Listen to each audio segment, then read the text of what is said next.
Hello everyone, I am Tacit, and today I'm going to be going over the Gems of War event objectives for the Wet event, in which the Waterborn Owl is added to the game. This week is actually rather special for the Nexus Kingdom, which of course is the event week for this week, as it is basically doubling how many troops it is getting. I end up getting 2 during the Monday, between the Glory Troop as well as the one that ends up coming through the World event. However, there are also 5 more troops coming for it this Friday. One of them, because it's the first Friday of the month, which means, of course, we have a mythic, and that mythic happens to be for Nexus. And then we're going to be getting 4 from the faction, since we're going to be getting a brand new faction for it. But anyways, let's start from the top and go over the Glory Troop. It's 300 each, so you can stock up on green blues. Quite a few good things are upgradable there, particularly under the Elemental category. Speaking of which, of course, similar to pretty much everything from this kingdom, it is a Elemental. Ends up dealing damage to an enemy and then freezes them. And if the enemy dies, it ends up creating 2 Elemental stars and it gains an extra turn. Overall, nothing too special, but it does have that create a blue at the start of its turn, which in some instances can end up getting a little bit of value while still be able to get an okay cleanup kill.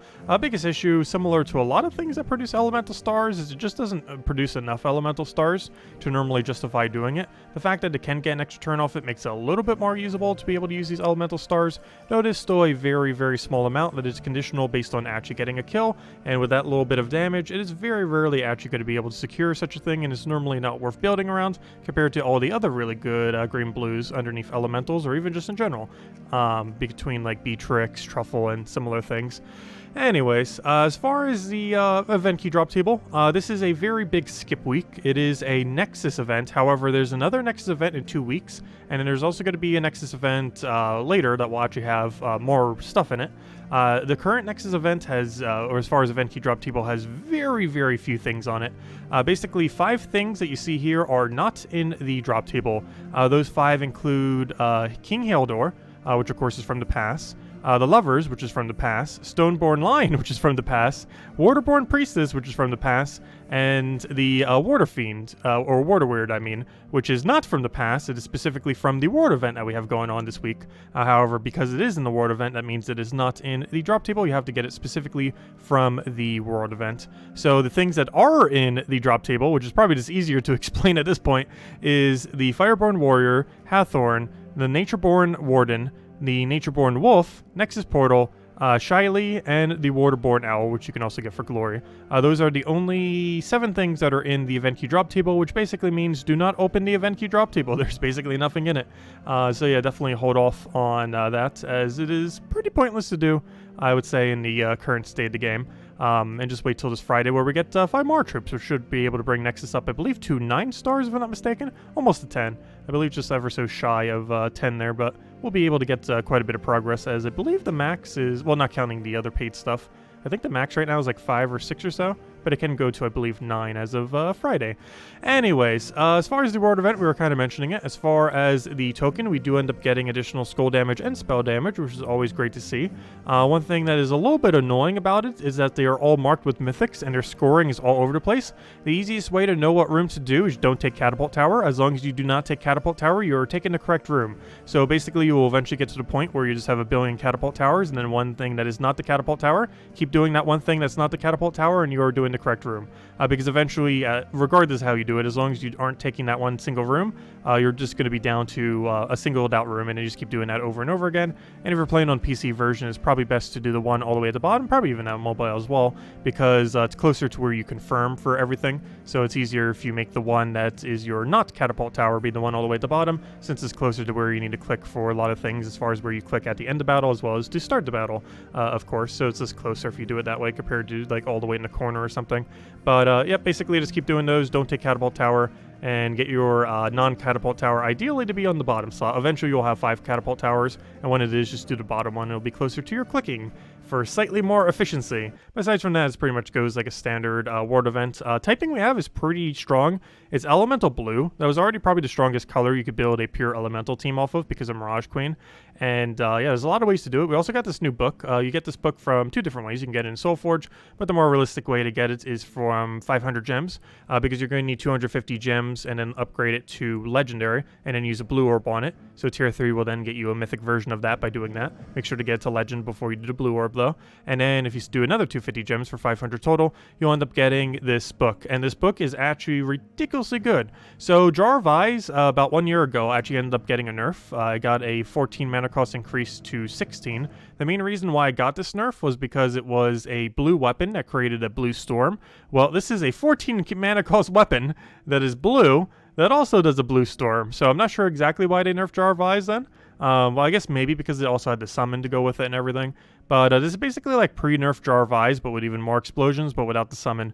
And it's nice because it actually explodes random gems, unlike Jar of Eyes, which is brown. So you actually get the full board clear potentially as well. It explodes 4 gems of each color, or each for each blue ally and each elemental. And this does double stack, which means you can get a total of 32 explosions, assuming your entire team is blue and elemental. And guess what? For this event, your entire team has to be blue elementals. So you're going to be getting the full 32 explosions, which is basically just a full board clear. It's kind of like a Gorgoltho, where you can set any hero class. Obviously, you're most likely going to set Elementalist. However, you could technically set either. It will give you 4 less explosions, but 28 and 32 are generally both going to be exploding the whole board. They're already such big numbers that it doesn't really matter. But more often than not, yeah, you're going to be using Elementalist, especially if you're still trying to level it to 100. And even otherwise, it'd still be good. If nothing else, it feeds magic to Truffles. And that final trait's still pretty insane, the Stun, Freeze, Burn, and Tangle. Pretty useful for not dying, especially that Entangle, Stun, Entangle part, because even if they have immune to Entangle, as long as they don't have like Impervious or something, you still get them stunned, and then they're entangled and can't hit you for skull damage, which is normally the main thing that's killing you in a lot of these events, more often than not, more so than the casting aspect. But overall, pretty straightforward event and really strong teams that can be utilized for it. Aside from that, as far as things that we got going on this week, today we got the faction event for Sea of Sorrows. Of course, the faction event is not for Nexus because, well, the faction isn't coming till this Friday, so it is not currently out yet. However, this is a pretty noteworthy faction, as this is one of the only few factions in the game that has a weapon that is not completely pointless. You can get this either from the Soulforge or from spending 410 gems. Keep in mind, unlike the other weapon, this is only available today for the next 24 hours, or by the time the video comes out, probably way less than that. But you know, only for today you'll be able to get this, the Writhing Staff. Really good weapon to have. It ends up doing some scatter damage, which that alone is pretty bad. However, there are 2 aspects to it that are really good. One is that it ends up creating 8 skulls, which 8 skulls, not too many weapons that actually end up creating skulls, so always good to have, other than like the Doom weapons that do like the full convert, but those can be a little bit harder to obtain, so this is one of the more accessible ones. But the most noteworthy thing about it too is Entangle. It ends up entangling the first enemy, so it ends up creating some skulls, and even if they backfire and don't land, which it probably will on occasion because that is only 8, well, it won't really matter as much because the enemy will end up being entangled and can't end up doing as much to you. So there's some utility purposes for it. It ends up working good as like a Phoenicia cleanup option. And there's a few instances where you just need a different skull spam weapon and you need something cheaper than 18 mana cost. And it's a good alternative compared to like the Doom weapons that only use 1 color and have that higher mana cost option. So it definitely is usable from time to time, and highly advise making sure you get it, as it's one of only a few faction weapons that is really good. Kind of like Life and Death though. Not as good as Life and Death, but it's pretty high up there as far as faction weapons are concerned. It's like in the same category, I would say, like Jar of Eyes or something similar. But anyways, definitely make sure to go and pick that up. As far as other things that we got going on, Wednesday we're going to be getting a Elemental Owl. Thursday, which of course is new for Nexus. Thursday, we're going to be having the class event for the Elementalist. Of course, we had a full weekend one when it ended up launching. However, this is the first one since then, so you can get a little bit more XP for it if you still haven't maxed out, or even mass buy it if you truly want to, though not really that worth it. Probably just best to grind it out. And if anyone who wanted to auto buy it probably already did off the previous event, most likely. Though if nothing else, that might make this leaderboard a little bit easier, though I'm pretty sure a lot of people will still go for it, mostly because it's a newer hero class. And then this Friday, as we mentioned, we do have a faction event going on for the weekend. That will be a Nexus faction, of course, bringing in everything that a faction normally brings in, a brand new faction, 4 new troops, a new weapon for the place, a new pet for the place, which is pretty noteworthy because Nexus has pretty much none of those things. So it'll be nice to finally get a decent amount of stuff for the kingdom. Pretty much half the kingdom is being released this week is basically the bottom line. And of course, we're also getting that mythic this Friday. Aside from that, we do have some interesting things going on in Soulforge. Probably the most noteworthy one is, which I'm actually rather surprised. It seemed like they were only going to do it for last weekend, but the tarot cards are still around. We covered a video on that last Friday, if you haven't seen it already. as far as prioritizing these and everything. But all 5 of these that were available last weekend are still available now. So if you didn't pick them up last weekend, definitely advise farming up treasure hunt, taking your tributes, doing anything that can get you a little bit more gems, because yeah, you have probably for the rest of this week, I assume, unless you're just gonna like cut it randomly. But I'm pretty sure you have the rest of this week. Who knows? Maybe we'll do it all the way till Christmas or until New Year's. I doubt that though. I would assume this week is the last week, but who knows? Maybe we'll do it for the rest of the year. That'd be kind of cool. But definitely make sure to pick them up if you have the time to, as particularly the Sun and Emperor, really solid pickups, and maybe even the Star, just because it's currently not used for anything, but it could be used for something good. We don't know what it will be used for. Anyways, so all those are still in Soulforge, so those are probably some of your highest priority, though those do use gems instead of diamonds, which are, of course, different currencies. As far as diamonds are concerned, we do have 2 that are kind of okay, Ketris the Bull and Grey King.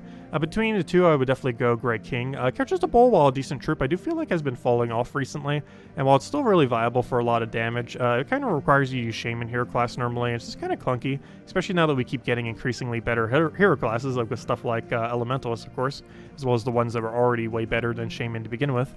But anyways, as far as probably highest priority if you're going for something like that, just a standard mythic, Grey King, he's arguably the best undead troop in the entire game, and so good that you'd get him just for that 50% Mana Star undead kind of bonus synergy that ends up having. He's really good in Guild Wars too, though the AI generally doesn't really use him as effectively, but any kind of time you're up against like a pure color team can end up getting quite a bit of value. It destroys all gems of a chosen color, and then all enemies of that color ends up taking a bunch of true damage, and are mana drained, silenced, and frozen, so this can get a lot of value if you're up against a team that's using 3 or 4 of the same type. They don't all necessarily have to be the same. Even if they're only using 2 of the same type, if they're 2 different 2s, you could do a double disable into a double disable and be pretty much good to go, depending on what the coloration of their team is. But it's really heavily dependent on what the enemy's team is, so it's not something you use for absolutely everything. It's not like a generic thing you just slot in and just always use.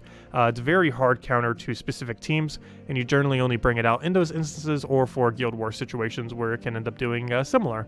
But it gets a lot of value whenever it can be effectively used, and for that reason, it's definitely at some point you would end up getting it. It's probably somewhere where you get it within like your first 20-ish maybe. Like, it's not super high priority, but it's one of those utility troops you do eventually want to get, especially if you want to build an undead team, as it's pretty much required to build a proper undead team. So if we ever have like an undead restriction, it's like the first thing that's probably coming out, assuming there's not a second restriction that prevents him from happening. He also has additional benefits for undead, most notably one of those being a magic gain as well. So you keep scaling magic as you're using an undead team, which is pretty much the main archetype he's used in. He's also occasionally used in true damage teams, but compared to Weaver and a few other things that are a little bit more consistent, not as much, but he definitely can be. But normally Weaver and Life and Death tends to get used instead, because he does have conflict with Life and Death, meaning you generally cannot use both Grey King and Life and Death on the same team. Occasionally it can work, but normally you're going like Life and Death Weaver instead in most situations. But still, pretty decent, and as far as things currently craftable this week, probably highest priority if you're going to bother getting anything at all, though overall kind of a little above mid-range as far as mythics are concerned. So as far as weapons, make sure to get Writhing Staff today, before the end of today. It is only available today, so either craft it in Soulforge with this material, or if you can't do that, go scrap together 410 gems off a treasure hunt and other things in order to go get it, because if you don't get it today, it'll probably be like 6+ months before this thing comes back around again, definitely at least several months, so sometime next year it'll be back. But for the rest of this year, you will not be able to get it, most likely. Aside from that, Oshia's Tome, it's more realistic to get it from the World event, because you'll end up getting not only a maxed out troop, but you'll also get this book. However, if you happen to choose not to get it from the World event sometime this week, you can craft it, though it is advised to get it from the World event specifically. This one's kind of worth crafting, since you might not necessarily need it for the Tuesday event, but this one you probably want to get through the actual World event itself. And just get this from Soulforge, most likely. And aside from that, everything else is just kind of generic weapons, so if you just want to get other stuff for the Kingdom, you can. Otherwise, those are basically the main 2 priorities. This one today, ideally off of the faction event, and this one, any point this week, ideally off of the, or sorry, this one through Soulforge, and this one from the World event, my bad. Because this one, oh no, it really depends which one you value more. This one you can theoretically get cheaper for only 410 gems, but you're not getting like the maxed out other troop with it, so really depends how you want to go about it. Also depends how many gems you have laying around. Anyways, aside from that, one other thing that's pretty noteworthy that you might have already seen, but if we go to, not adventure board, if we go over to campaign and click over to the campaign, there is a weird kind of situation going on, aside from the fact that there's like a billion repeat tasks. There's actually a bronze task missing. There's only 9 of them instead of the normal 10. You probably saw a little mail thing that ended up giving 50 gems earlier, a little bit as compensation. They're obviously trying to fix it. It might not be fixed until next week though, which is somewhat annoying because if you did end up buying the pass, just a normal pass and not the extended one, it is actually impossible to have Wild Orb then. You would only have 577, or sorry, I can't count, 597, which would be 3 short of getting Wild Orb, as well as the bonus if you're on free side or even just in general, which is kind of unfortunate because obviously Wild Orb, well, having that would be kind of nice. However, the weapon itself, you're not really missing out on much. It's a pretty underwhelming weapon. We were messing with it last week when we got it early with the extended pass, and yeah, it's nothing special. It's the biggest issue with it is if it's creating like 3 or 4 wild cards, it's going to do almost nothing. When it creates like 6, 7, and especially 8, it's doing quite a bit. The problem is every single time when it's not doing that, and it's doing 3 or 4 often enough, like 1/4 the time, or actually a little bit higher, that it just doesn't seem worth using compared to the multitude of other weapons that are better. Like, it definitely doesn't feel like a Flask. Like, Flask from previous season, so much better than Wild Orb is. And I don't really see any situation where you're really going to be bothering with Wild Orb. So if you did miss out on it, no need to really worry too much. Also, I don't believe it's blocking Kingdom upgrades or anything, so not too big a deal if it is going to take until next week, but hopefully it'll have that resolved pretty soon. Anyways, aside from that, let's go over some teams throughout the various week, all of which will be in the description below if you want to go copy paste any of them. So as far as stuff that we got going on, as far as World Event, 2 of them here. The more expensive team is Emerald Crystal, Truffle, Sycorax, and Mirage Queen. This crystal you can't currently get if you don't already have it, but whenever Glacial Peaks rolls back around, you'll be able to get it. Though that doesn't help you for this event. However, there are other weapons that are perfectly fine to be using, like the new one that just came in this week. However, this one's kind of nice. It's the other kind of elemental weapon where it ends up giving, because there's basically like 3 main ones now. The book that we got this week, the Emerald Crystal, and the third one being Elemental Bow. They all have their situations where they're all uniquely usable, and this just happens to be a situation where this one could be used, where it explodes a bunch of greens and give a bunch of positive status effects to all elemental allies, which is in your entire team, assuming you're using an elemental hero class. So you just get a bunch of various buffs while also having a backup resummon, while just having kind of like a standard mana accumulating option, while also having the benefit of it being 14 mana cost. So that's quite a few things going for it. Obviously, the cheaper alternative is to replace the Sycorax with the King Gob Truffle, and replace the weapon with the weapon that we got this week, which you can end up getting either from 500 gems on the World Event or in Soulforge, as we mentioned earlier. So yeah, it's more likely the team that you will be using. And so far, I've actually just been running this, even though I do have access to the other one. I've just been running this the whole time. It's been perfectly fine so far, so pretty sure you can just run that the whole time, and it won't really matter as much. So, of course, as far as the faction, we do have a Sea of Sorrows, because Nexus doesn't have a faction until this Friday, so it's a Sea of Sorrows instead. With Sea of Sorrows, it is a blue-brown restriction, so you can end up doing anything based around that. Pretty much almost anything that you just use for the blue elemental event, you could also just use for this, and it's kind of a similar instance to that, kind of just a Forest Troll into Double Truffle into Mirage Queen. No hero particularly in this one, though you could of course end up replacing hero with the book that we had this week with the Emerald Crystal, or however else you want to run it. One other way that you can actually run it with this team too, since you're not color restricted like the other event, is you can run the brown Doom weapon that converts to Doom Skulls, and then end up doing that with this team and get a really big amount of burst damage. Just kind of keep that in the back line as your finisher move to kind of speed things up. But this one also works and doesn't necessarily need a super expensive option, and you can use any kind of pure blue team, as blues will definitely be stronger for that than browns, especially with the good elemental synergies these days. But you also have access to like Rowan, you have access to Tesla, so quite a few options if you don't want to go down that route. Anyways, as far as pure faction, there's 2 main ways that you'd really do it. Hammerclaw is normally going to want to be your tank. As far as the rest of your team, you definitely want to normally prioritize around Deep King, but you can end up replacing out one of them, particularly the second spot for the blue-purple there that ends up mana accumulating. It really depends how you want to go about it, but assuming you're running it for tomorrow, you're going to have potions active. And if you have potions active, it's definitely fine to run triple Deep King, as you're using him primarily for a super high true damage amount. And of course, the enchant will help you get him up. And Hammerclaw is mostly just here to tank. Theoretically, you could even go 4 Deep Kings if you truly wanted to, and you'd probably be perfectly fine as long as you go into the final battle with at least 3. But the main reason for the Hammerclaw is the skull reduction, and hopes that it will survive long enough to actually be able to go and win out that battle. However, you do also have a attacking whenever you end up taking extra turns, so this can end up stacking a little bit. It's not like a super high amount. It's probably more relevant if you're running potionless. However, it can make up a little bit of a gap otherwise, but you're most likely just going to be killing with true damage if you're running potions today.